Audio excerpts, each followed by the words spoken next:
کبھی کبھی تاریخ میں ایسی شخصیات بھی جنم لیتی ہیں جن کی ظاہری زندگی بظاہر ختم ہو جاتی ہے، لیکن ان کا اثر ختم نہیں ہوتا۔ صدیاں گزرتی رہتی ہیں، حکومتیں بدل جاتی ہیں، نقشے تبدیل ہو جاتے ہیں، لیکن کچھ نام وقت کے ساتھ مٹنے کے بجائے اور زیادہ واضح ہوتے چلے جاتے ہیں۔ یہ کہانی ایک ایسے شخص کی ہے کہ اپنی ظاہری وفات سے تقریباً 4 ماہ 22 دن پہلے انہوں نے اپنے سال وصال کی طرف اشارہ فرمایا۔ علم ابجد کے ذریعے سورہ دہر کی ایک آیت سے 1340 ہجری کا عدد نکالا، پھر وقت گزرا اور تاریخ نے وہی دیکھا جس کی خبر وہ پہلے ہی دے چکے تھے، اور بتائی گئی تاریخ پر اس دنیا سے رخصت۔ شعر و ادب کی زلف پریشان ہے آج بھی۔ عام طور پر کہانیاں یہیں ختم ہو جاتی ہیں، لیکن ان کی کہانی یہیں سے شروع ہوتی ہے، کیونکہ 1 صدی سے زائد گزر جانے کے باوجود آج بھی ان کا ترجمہ قرآن پڑھا جا رہا ہے، ان کے فتاوی سے رہنمائی لی جا رہی ہے، ان کی نعتیں عشق رسول صلی اللہ علیہ وآلہ وسلم کی محفلوں میں پڑھی جا رہی ہیں، اور دنیا بھر کی جامعات میں ان کی شخصیت پر تحقیق جاری ہے۔ آخر ایسا کیا تھا اس انسان میں؟ وہ کون سا سفر تھا جس نے بریلی کے ایک بچے کو پوری دنیا میں امام اہل سنت اعلی حضرت کے لقب سے معروف کر دیا؟ چلیے بریلی جا کے دیکھیے وہ گلی جہاں احمد رضا ہے وہ پیشوا۔ اس سوال کا جواب ڈھونڈنے کے لیے ہمیں وقت کا سفر کرنا ہوگا، تقریباً 150 سال پیچھے۔ 19ویں صدی کا ہندوستان برطانوی اقتدار کا دور معاشرہ سیاسی، سماجی اور مذہبی تبدیلیوں سے گزر رہا تھا۔ یہ وہ زمانہ تھا جب صرف حکومتیں نہیں بدل رہی تھیں بلکہ نظریات بھی بدل رہے تھے۔ ایک طرف نئی فکری تحریکیں جنم لے رہی تھی، دوسری طرف مسلمانوں کے دینی تشخص کو مختلف چیلنجز کا سامنا تھا۔ ایسے ہی دور میں بریلی کے ایک علمی اور دینی گھرانے میں 10 شوال المکرم 1272 ہجری اور مطابق 14 جون 1856 عیسوی کو ایک بچے نے آنکھ کھولی۔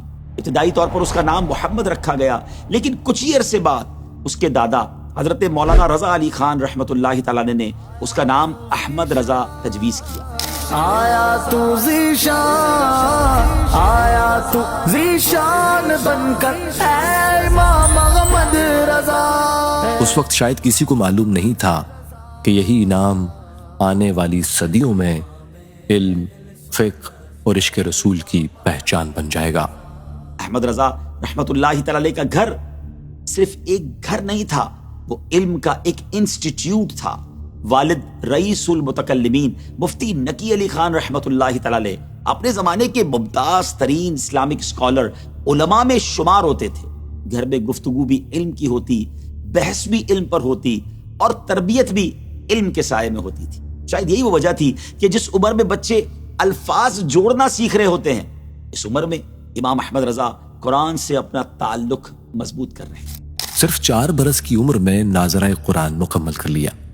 اس کے بعد والد محترم کی نگرانی میں علوم دینیہ کی باقاعدہ تعلیم کا آغاز ہوا، مگر جلد ہی واضح ہونے لگا کہ یہ بچہ صرف محنتی نہیں، غیر معمولی بھی ہے۔ اس غیر معمولی ذہانت کی ایک جھلک ایک ایسے واقعے میں نظر آتی ہے جسے آج بھی ان کی سوانح میں بیان کیا جاتا ہے۔ ایک دن استاد بچوں کو سبق پڑھا رہے تھے، اس دوران ایک شخص آیا اور اس نے سلام کیا۔ استاد نے جواب میں فرمایا، جیتے رہو۔ یہ ایک عام سا لمحہ تھا، شاید سب کے لیے، لیکن وہاں بیٹھا ایک کم سن طالب علم خاموش نہ رہ سکا۔ اس نے نہایت ادب سے عرض کیا، استاد محترم، سلام کا جواب وعلیکم السلام ہونا چاہیے۔ ماحول میں چند لمحوں کے لیے خاموشی چھا گئی۔ استاد نے اس بچے کی طرف دیکھا۔ یہ صرف ایک جملے کی اصلاح نہیں تھی، یہ اس بات کا اعلان تھا کہ اس بچے کی نظر صرف الفاظ پر نہیں، سنت پر بھی ہے۔ استاد نے اسے دعائیں دی اور وقت نے ثابت کیا کہ وہ دعائیں رائے گا نہیں۔ رضا رضا رضا احمد رضا رضا رضا رضا رضا رضا میرے رضا۔ سال گزرتے گئے، اور ہر گزرتا سال اس بچے کی علمی صلاحیتوں کو مزید نمایاں کرتا گیا۔ صرف 6 برس کی عمر میں میلاد مصطفیٰ صلی اللہ علیہ وآلہ وسلم کے موضوع پر ایسا مدلل خطاب کیا کہ حاضرین حیران رہ گئے۔ صرف 8 برس کی عمر میں عربی زبان کی معروف کتاب ہدایت النحو کی عربی شرح تحریر کر دی۔ جی ہاں، 8 ایئرز کی ایج میں۔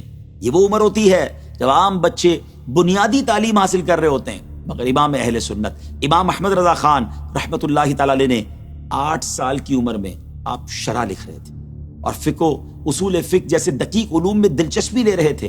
یہ صرف ایکسٹرا آرڈنری غیر معمولی ذہانت نہیں تھی، یہ اس علمی سفر کا ابتدائی باب تھا جو آگے چل کر بر صغیر کی دینی تاریخ کا رخ متعین کرنے والا تھا۔ وقت تیزی سے آگے بڑھتا رہا، پھر ایک دن ایسا آیا جو ان کی پوری زندگی کا اہم ترین موڑ ثابت ہوا۔ صرف 13 سال 10 ماہ اور 4 دن کی عمر، تمام مروجہ علوم مکمل ہو چکے تھے۔ لیکن اصل حیرت ابھی باقی تھی۔ اسی روز مسئلہ رضاعت پر ایک جامع فتویٰ تحریر کیا گیا۔ یہ فتویٰ والد گرامی کی خدمت میں پیش ہوا۔ انہوں نے اسے غور سے پڑھا، دلیل کو دیکھا، پھر خاموشی سے اس پر اپنی تصدیق انڈوزمنٹ ثبت کر دی۔ یہ صرف ایک دستخط نہیں تھے، یہ ایک عظیم عالم کی طرف سے اس بات کا اعلان تھا جب امام اہل سنت امام احمد رضا خان رحمت اللہ تعالی علیہ صرف ان کے شاگرد نہیں رہے بلکہ مسند افتاء کے اہل ہو چکے۔ عاشقوں کا پیشوا رضا رضا رضا رضا، اور شاید یہی سے وہ سفر شروع ہوا جس نے آنے والے برسوں میں اسلامی فقہ کو اس کے عظیم ترین علمی ذخائر میں سے ایک عطا کرنا تھا۔ لیکن اگر کوئی یہ سمجھتا ہے کہ 13 برس کی عمر میں مسند افتاء تک پہنچ جانا اس سفر کی منزل تھی، تو شاید وہ امام اہل سنت امام احمد رضا خان علیہ رحمت الرحمان کی زندگی کو ابھی پوری طرح جانتا نہیں۔ یہ تو صرف آغاز تھا۔ ان کی زندگی کا ہر دن ایک نئے امتحان، ایک نئی ذمہ داری اور ایک نئے علمی معرکے کا عنوان بننے والا تھا۔ تعلیم مکمل ہونے کے بعد انہوں نے وہ راستہ اختیار کیا جو ہمیشہ آسان نہیں ہوتا۔ دولت، شہرت یا اقتدار کا نہیں بلکہ دین کی خدمت کا راستہ۔ صاحب نعمت رضا رضا، فیض و سخاوت رضا رضا، خوب رو جلوت رضا رضا، اعلی خلوت رضا رضا رضا۔ ناموس رسالت کی پاسداری، دین اسلام کی خدمت، سنت رسول صلی اللہ علیہ وسلم کی اشاعت، عقائد اہل سنت کا دفاع، باطل نظریات کی علمی تردید، درس و تدریس، فتویٰ نویسی، تصنیف و تحقیق اور اصلاح امت، یہ صرف ذمہ داریاں نہیں تھی، ان کی پوری زندگی کا معمول بن گئی۔ جو ہی تیرا قلم اٹھا رضا رضا رضا رضا۔ لیکن اس علمی سفر کے ساتھ ساتھ ایک روحانی سفر بھی جاری تھا۔ 22 برس کی عمر میں آپ نے حضرت سید آل رسول قادری برکاتی رحمت اللہ علیہ کے دست حق پرست پر بیعت کی۔ یہ محض بیعت کا ایک رسمی عمل نہیں تھا، علم کے ساتھ روحانیت کے اس تعلق کا آغاز تھا جس نے ان کی شخصیت کو مزید نکھار دیا۔ وہ حضرت آل رسول رحمت اللہ تعالی علیہ جو برسوں کی مشقت کے بعد بھی کسی کو آسانی سے خلافت نہ دیتے، لیکن امام اہل سنت سیدی اعلیٰ حضرت رحمت اللہ تعالی علیہ کو اسی مجلس میں خلافت اور اجازت بھی عطا کی گئی۔ بعد میں ان کے مرشد نے ایک ایسا جملہ فرمایا جو آج بھی عقیدت کے ساتھ نقل کیا جاتا۔ فرماتے ہیں قیامت کے دن اگر اللہ تعالیٰ مجھ سے پوچھے گا کہ کیا لائے ہو تو میں احمد رضا کو پیش کروں۔ احمد رضا کی کیا بات ہے رضا، میرے رضا کی کیا بات ہے۔ وقت گزرتا رہا مگر اب امام اہل سنت صرف بریلی کے ایک عالم نہیں رہے تھے، ان کے لیے سوالات دور دراز علاقوں بلکہ ممالک سے آنے لگے۔ لوگ اپنے پیچیدہ مسائل لے کر ان کی طرف رجوع کرنے لگے۔ اور پھر ایک وقت ایسا آیا کہ بر صغیر میں جہاں بھی کہیں کوئی مشکل فقہی مسئلہ سامنے آتا ان کی نگاہیں بریلی کی طرف اٹھتی۔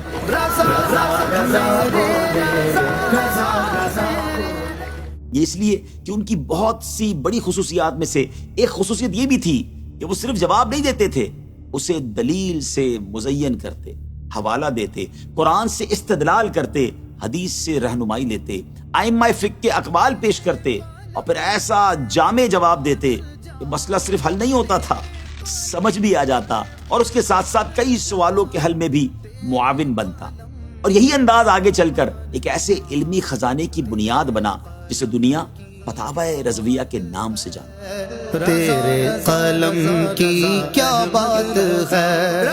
یہ صرف ایک فتاوی کا مجموعہ نہیں، یہ اسلامی فقہ کا ایک عظیم انسائکلوپیڈیا ہے۔ 30 جلدوں پر مشتمل یہ ذخیرہ ہزاروں سوالات کے مدلل جوابات، 20 تحقیقی رسائل اور بے شمار علمی مباحث پر مشتمل ہے۔ لیکن اگر کوئی یہ سمجھے کہ امام احمد رضا خان علیہ رحمۃ الرحمان کی خدمت صرف فقہ تک محدود تھی تو یہ ان کی شخصیت کا صرف ایک پہلو دیکھنے کے مترادف ہوگا۔ حقیقت تو اس سے کہیں وسیع تر ہے۔ محققین کے مطابق انہیں تقریباً 560 سے زائد علوم و فنون پر دسترس حاصل تھی۔ ذرا تصور کیجئے، تفسیر، حدیث، فقہ، اصول فقہ، علم عقائد، منطق، فلسفہ، علم کلام، نحو، صرف، بلاغت، ادب، عروض، تاریخ، سیرت، علم حیت، ریاضی، علم توقیت، علم جفر، علم ہندسہ، فلکیات، وراثت، حساب، طب اور اس کے علاوہ بھی متعدد علوم۔ لیکن شاید اس فہرست سے بھی زیادہ حیران کن بات یہ ہے کہ انہوں نے ان علوم کا صرف مطالعہ نہیں کیا، انہوں نے ان میں تحقیق کی، تنقید کی، تصنیف کی اور کئی میدانوں میں نئے علمی مباحث کو جنم دیا۔ یہی وجہ ہے کہ ان کی تصانیف کی تعداد 1000 سے زائد بیان کی جاتی ہے۔ کسی ایک انسان کی زندگی اور 1000 سے زیادہ علمی تصانیف۔ رضا رضا رضا رضا رضا احمد رضا رضا رضا رضا رضا رضا میرے رضا۔ لیکن ان تمام علمی خدمات کے درمیان ایک بہت بڑی خدمت ایسی بھی تھی جو آج بھی عام مسلمانوں کے گھروں میں موجود ہے۔ قرآن کریم کا اردو ترجمہ کنز الایمان۔ یہ صرف قرآن کے الفاظ کا ترجمہ نہیں بلکہ یہ قرآن کے معنی کو ایسی زبان میں منتقل کرنے کی کوشش تھی جو محبت بھی رکھتی ہو، ادب بھی اور علمی وقار بھی۔ سبحان اللہ، اس لیے اسے تمام اردو تراجم قرآن میں نمایاں مقام حاصل ہوا۔ بعد میں حضرت صدر الافاضل مولانا سید نعیم الدین مراد آبادی رحمۃ اللہ تعالی علیہ نے خزائن العرفان کے نام سے اس پر حاشیہ تحریر فرمایا، اور مفتی احمد یار خان نعیمی رحمۃ اللہ تعالی علیہ نے نور العرفان کے نام سے اس کی شرح پیش کی۔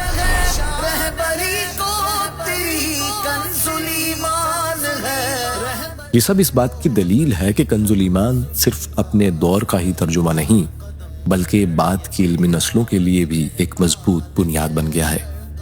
لیکن اگر کوئی سوال کرے کہ امام اہل سنت امام احمد رضا خان رحمۃ اللہ علیہ کی پوری زندگی کا مرکزی عنوان کیا تھا تو شاید اس کا جواب ایک لفظ میں دیا جا سکتا ہے: عشق، عشق رسول صلی اللہ علیہ وآلہ وسلم۔ اسی محبت نے ان کے قلم سے وہ نعتیہ دیوان لکھوایا جسے دنیا ہدایت کے بخشش کے نام سے جانے۔ جب قلم تو نے اٹھایا اے امام محمد رضا۔ اور یہی وہ مقام تھا جہاں امام اہل سنت ایک فرد نہیں رہے بلکہ ایک علمی روایت، ایک فکری مکتب اور ایک ایسی میراث بن گئے جو وقت گزرنے کے ساتھ مزید مضبوط ہوتی چلی گئی۔ عام طور پر کسی شخصیت کی عظمت کا اندازہ اس کے دور سے لگایا جاتا ہے، لیکن کچھ شخصیات ایسی بھی ہوتی ہیں جن کی قدر ان کے بعد میں آنے والی نسلیں کرتی ہیں۔ امام اہل سنت انہی میں سے ایک ہیں۔ ان کے وصال کے بعد نہ ان کا قلم رکا نہ ان کے علم کا سفر، بلکہ شاید وہیں سے ان کی فکر نے نئی زندگی پائی۔ بر صغیر سے لے کر مشرق وسطیٰ تک، یورپ سے افریقہ تک اور دنیا کے مختلف خطوں میں آج بھی ان کی تصانیف پڑھی جا رہی، ان کے علمی کام پر تحقیق ہو رہی ہے، ان کی فقہی آراء پر مقالے لکھے جا رہے ہیں، جامعات میں ایم فل اور پی ایچ ڈی سطح کی تحقیقات ان کی شخصیت اور علمی خدمات کا جائزہ لے رہی ہے۔ یہ کسی ایک کتاب یا ایک فتوے کا اثر نہیں، یہ ایک پوری زندگی کی محنت کا نتیجہ ہے۔ تو مجدد بن کے آیا اے امام محمد رضا۔